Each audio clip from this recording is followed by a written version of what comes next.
أعوذ بالله من الشيطان الرجيم بسم الله الرحمن الرحيम।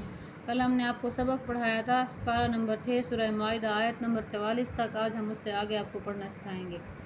बिस्मिल्लाहिर्रहमानिर्रहीम। वकतबना अलैहिम फ़ीहा अन्नन-नफ्स बिन-नफ्स वल-ऐन बिल-ऐन वल-अन्फ बिल-अन्फ वल-उज़ुन बिल-उज़ुन वस्सिन्न बिस्सिन्न वल-जुरूह क़िसास फमन तसद्दक़ बिही फ़हुव कफ़्फ़ारतुन लह वमन लम यहकुम बिमा अंज़लल्लाहु फ़उलाइक हुमुज़्ज़ालिमून। वक़फ़्फ़यना अला आसारिहिम बिईसा इब्न मरियम मुसद्दिक़न लिमा बैन यदैहि मिनत-तौराति وآتيناه الإنجيل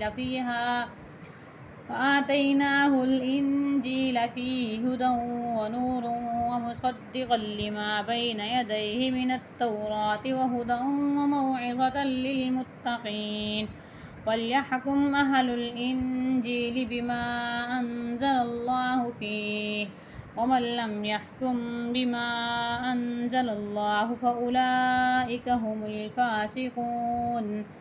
وأنزلنا إليك الكتاب بالحق مصدقا لما بين يديه من الكتاب ومهيمنا عليهم فاحكم بينهم بما أنزل الله ولا تتبع أهواءهم عما جاءك من الحق لكل جعلنا منكم شرعة ومنهاجا ولو شاء الله لجعلكم أمة واحدة ولكن ليبلوكم فيما آتاكم فاستبقوا الخيرات إلى الله مرجعكم جميعا فينبئكم بما كنتم فيه تختلفون وأن احكم بينهم بما أنزل الله ولا تتبع أهواءهم واحذرهم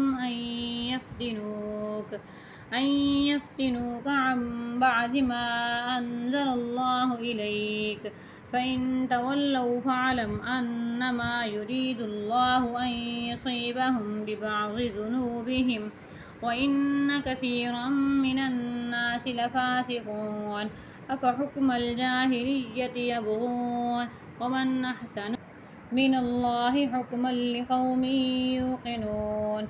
يا أيها الذين آمنوا لا تتخذوا اليهود والنصارى أولياء بعضهم أولياء بعض ومن يتولهم منكم فإنه منهم إن الله لا يهدي القوم الظالمين.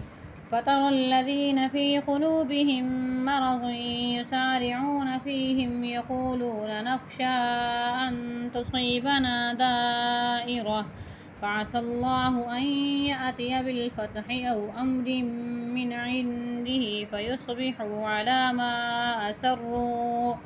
أسروا في أنفسهم نادمين.